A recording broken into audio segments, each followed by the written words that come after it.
నమః సభాయ నమః. ఇప్పుడు మనం ముహూర్త భాగంలో ఎస్ట్రాలజికల్ క్లాసులో ఇప్పుడు మనం తిథులు అంటే పంచాంగం అంటే తిథి, వారం, నక్షత్రం, కరణం, యోగం ఈ 5 అంగాలతో పంచ అంగాలతో ఉన్నదే మొత్తం పంచాంగం. ఇది మనకి ముహూర్తాల కింద అన్నిటికీ మనకి పనికొస్తుంది.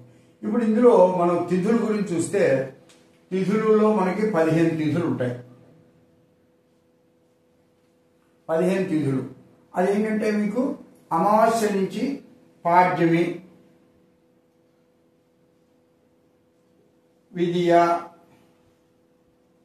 తదియ, అలాగా చవితి, పంచమి, షష్ఠి అలా వరుసగా పౌర్ణమి వరకు వస్తాయి. పౌర్ణమి నుంచి మళ్ళీ పాడ్యమి, విదియ అలా అమావాస్య వరకు వస్తాయి.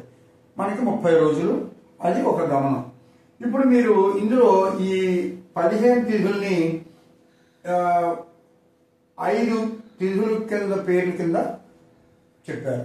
ఒకటి నందతిథి, భద్రతిథి, జయతిథి, రిక్తతిథి, పూర్ణతిథి. ఇప్పుడు ఇందులో నందతిథి అంటే పాడ్యమికి 5 రోజులు కలిపితే షష్ఠి, అలాగే ఏకాదశి. ఇది నందతిథులు అంటారు. అలాగే భద్రతిథి అంటే విదియ, సప్తమి, ఇది ద్వాదశి.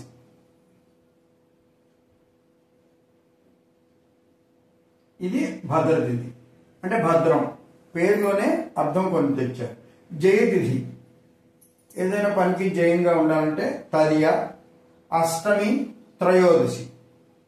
ఇది త్రయోదశి.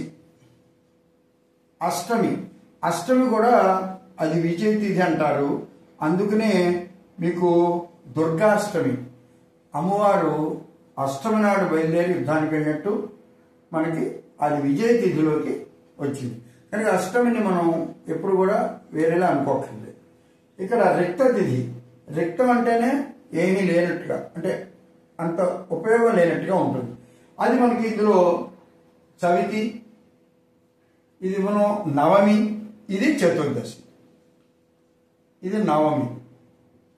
మీరు ఒక్కొక్కసారి మీరు అందులో వేసుకొని పంచాంగంలో తెలుస్తాయి. నేను మీకు ఒక ఐడియా చెప్తున్నాను.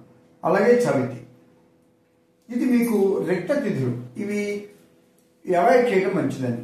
ఇక్కడ చూడండి నవమి, ఇది అనాధ్యాయాల్లోకి వస్తుంది. అంటే ఇవన్నీ కూడా అనాధ్యాయాలు అంటారు. అంటే ఆ రోజున ఇది చదువులు కొత్తవి ఏమి కూడా మొదలు పెట్టకూడదు. నిజంగా అయితే పండితులు ఈ వేద పట్టణంలో ఉన్నవాళ్ళు వీటిని సెలవు రోజులుగా తీసుకుంటారు. అంటే మన వీక్లీ ఎలాగో తీసుకుంటాం కదా, అలాగే నవమి, ఈ చతుర్దశి, తర్వాత అమావాస్య వస్తుంది. పౌర్ణమి అయితే పర్వాలేదు, అమావాస్య, ఇలాగా ఇవి రిక్త తిథులు. పూర్ణ తిథులు పరిపూర్ణంగా పంచమి, దశమి, ఇది పూర్ణంగా అంటే మనకి ఇది పంచమి, చతుర్దశి తర్వాత పూర్ణిమ, ఇది మనకి ఇది పూర్ణంగా ఇలాగా ఉంటాయి. ఈ తిథులు ఒక్కొక్క పర్పస్కి ఒక్కొక్కటి ఎలా వాడేస్తారు అనేది కూడా ముహూర్తంలో మనకి విడివిడిగా మనకి ప్రతి సంస్కారానికి మనం ఈ తిథులు వాడటం అనేది జరుగుతుంది. ఇక్కడికి మనకి తిథుల గురించి ఐడియా వచ్చింది.